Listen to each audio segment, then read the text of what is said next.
ladies and gentlemen, and welcome back into another edition of Key Time Sports. It's Key Time coming back to talk about game one of the NBA Finals. And let me tell you all something. Wow, this was an entertaining game. It was. I seen an article yesterday that said that Gen Z is taking over the NBA Finals. I'm a part of Gen Z. I'm 24. A lot of these guys on the court were 23 and are 23 and 24. So this is the type of final series. This is for us. Now, if you were over the age of 50 plus, you probably didn't know who all was playing last night. And that's why I'm here to give you a list of who's all on the Pacers and the Thunder and tell you all how this game transpired. So, before I get into everything, last night we did not have any injuries in the game, and last night the Pacers they pretty much they stole this game. They really did. They stole game one. They were lucky because the Pacers, I'm gonna go ahead and say this, Pacers are the fourth team in NBA history to turn the ball over 20 at least 20 plus times and still win in the NBA Finals. Three other teams have done that. That was the Boston Celtics back in 68, and that was the 70 that was the 76 70 no excuse me 75 Warriors that did that same thing. So the 68 Boston Celtics, 75 Warriors turned the ball over, yet they still won the championship back in 75. Then you have the Pacers last night, and then you also have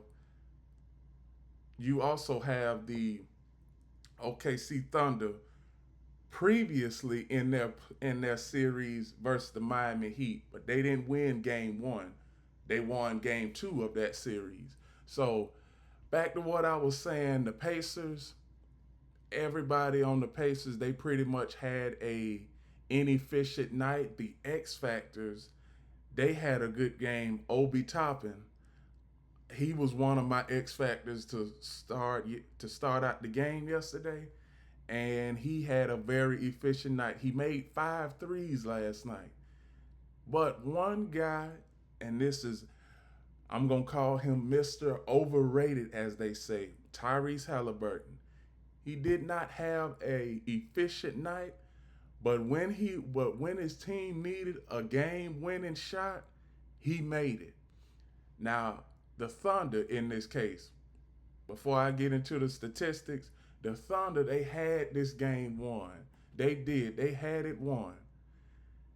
Everything from the first 3 quarters, everything was going in OKC's favor.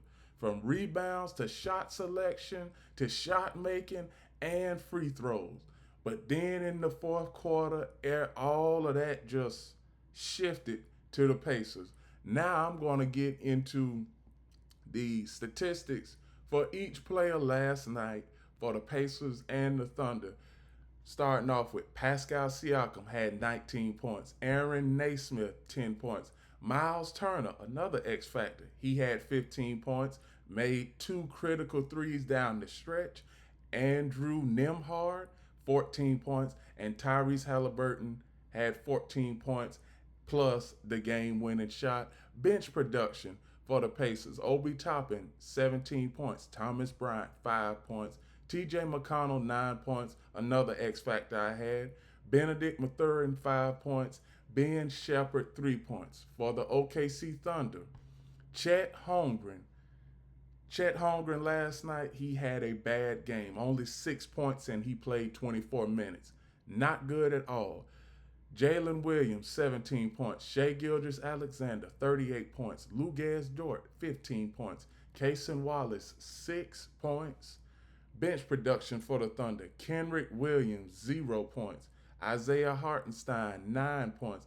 Alex Caruso, 11 points. Isaiah Joe, 5 points. Aaron Wiggins, 3 points. AJ Mitchell, 0 points. For the Thunder, I had a big problem. They changed their starting lineup. They had Isaiah Hartenstein coming off the bench. Why? Why, Coach Daigneault? Why would you have Hartenstein coming off the bench? Isaiah Hartenstein has been your best center all year. Now, I was expecting Isaiah Hartenstein to match up with Miles Turner, but that didn't happen. You had Cason Wallace on Miles Turner for most of the night, and for the first 3 quarters, like I said a few seconds ago, for the first 3 quarters, everything that the Thunder wanted, they got. Everything.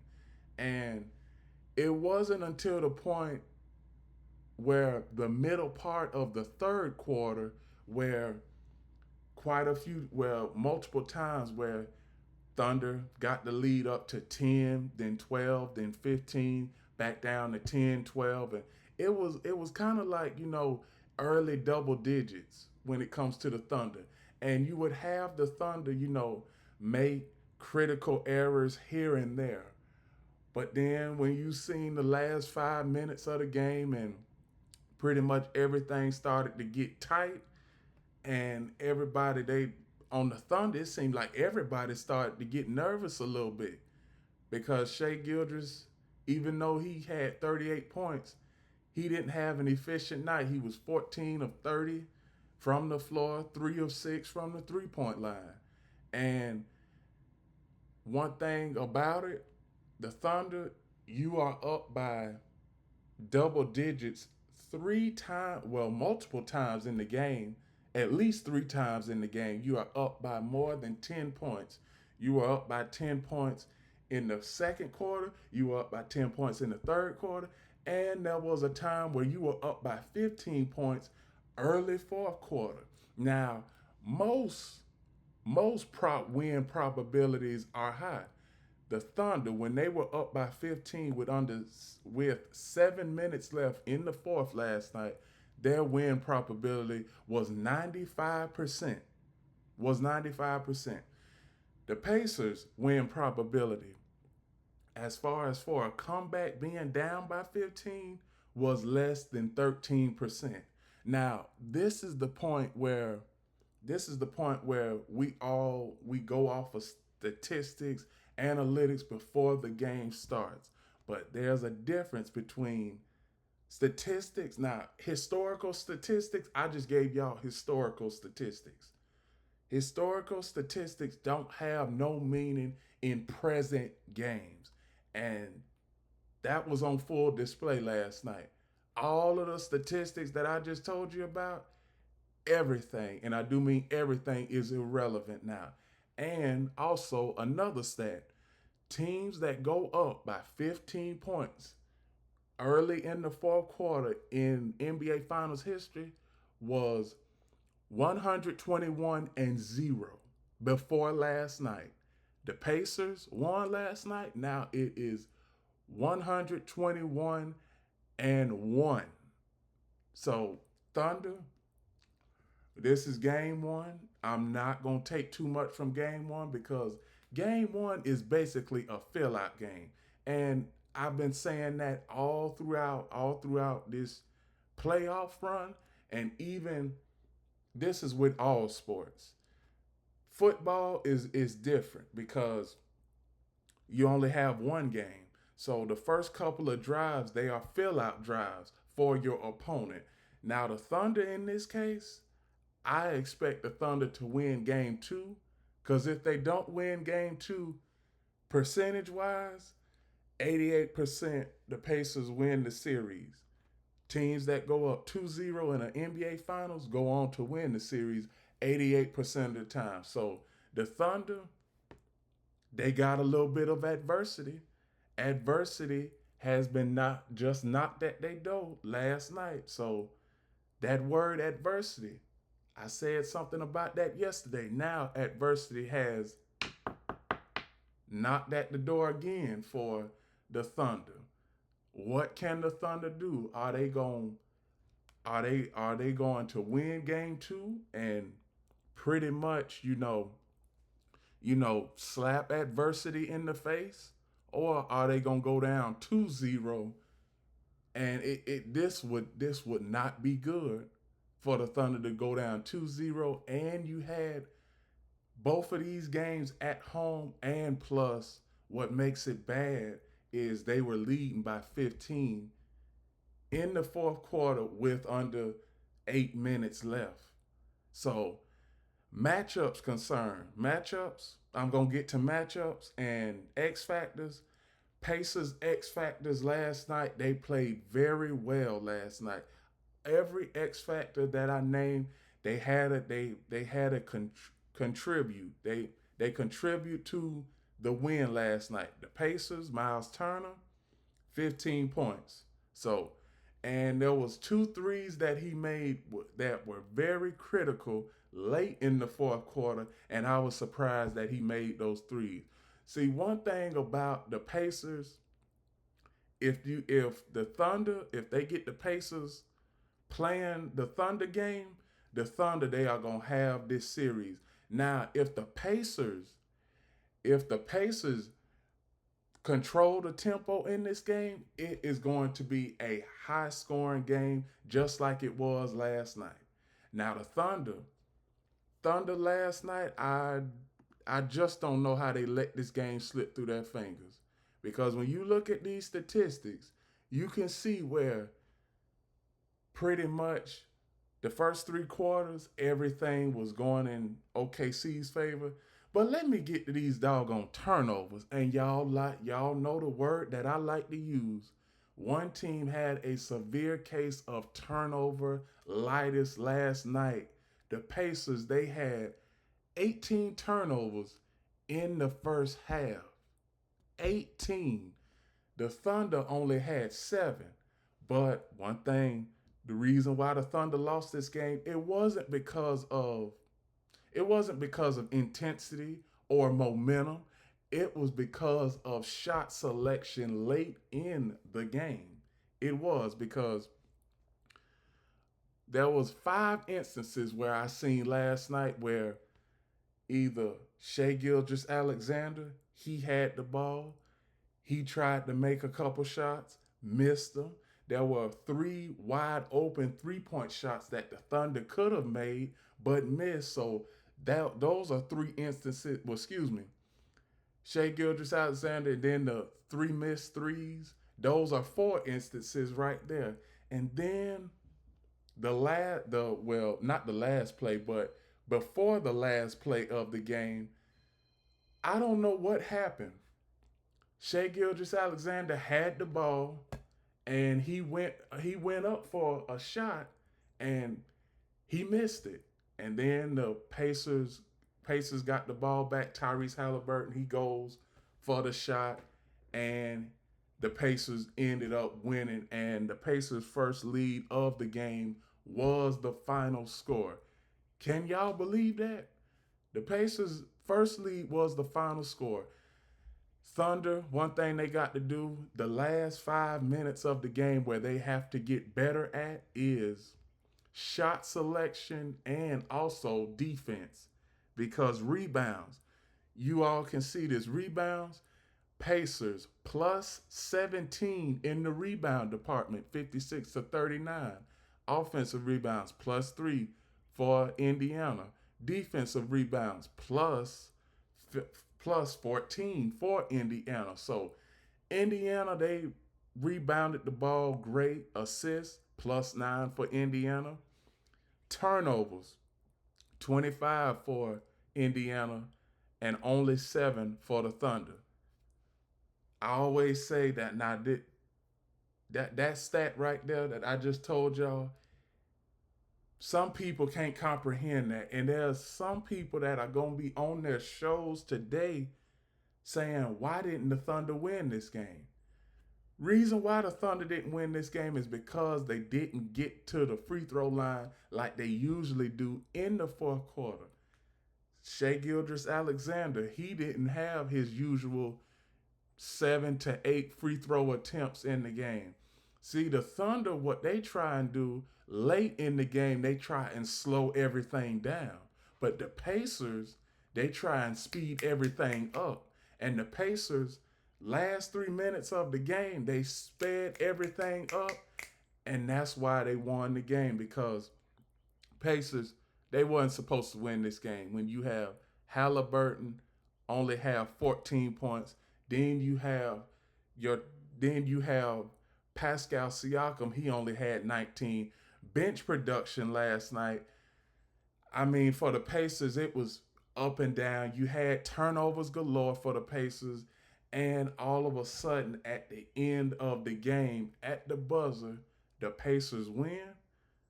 I mean, what can you say about that? I don't know what to write in my story this morning. America, please, world, give me something to write about. Cause only thing that I can think of that I can write on my paper right here is that the Thunder lost because of bad matchups, bad shot selection, and bad coaching decisions. Now, like I already said earlier in the show, once I started it out, I said that the lineup, why would Coach Danny Galt mess with the lineup?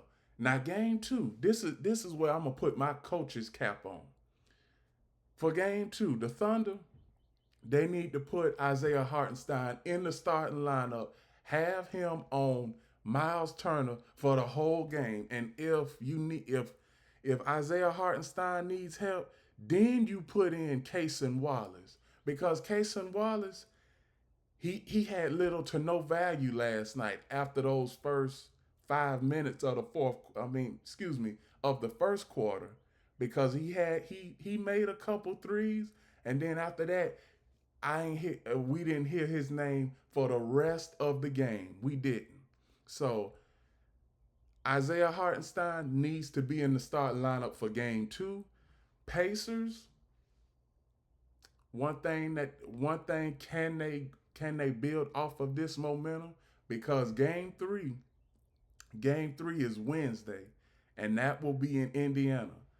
The Pacers, they gonna try and get greedy now. They gonna try and get game two. But if they can't get game two, this was the best game to get for the Pacers.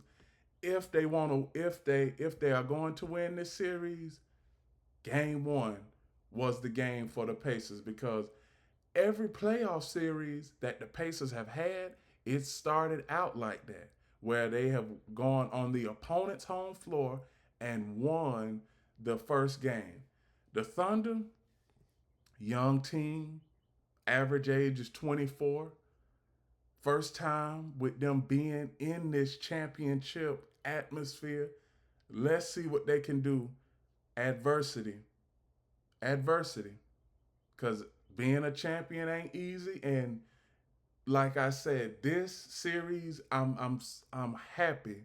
I'm happy that we did not see a blowout last night with the Thunder being up 15. I am happy that both of these teams are on the same playing field. I expect this series after last night to possibly go to the limit. I expect for that to go to the limit. Now, game 7 is back here. We'll be back in Oklahoma. So what can the Pacers do?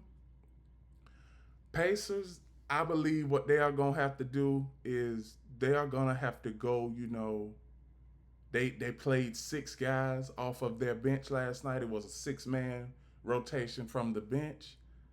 I believe that they are going to have to either one of these games play either 7 or 8 guys that come off the bench, because even though Tyrese Halliburton didn't have a signature game, still Tyrese Halliburton, he is a flamethrower. I can say that, because Tyrese Halliburton, he can get hot at any time.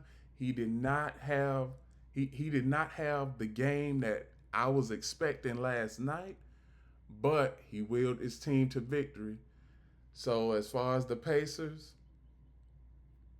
if I'm the Pacers head coach, I'm going to say, guys, don't get complacent. Let's get greedy and try and get both of these games in OKC because we don't want to come back.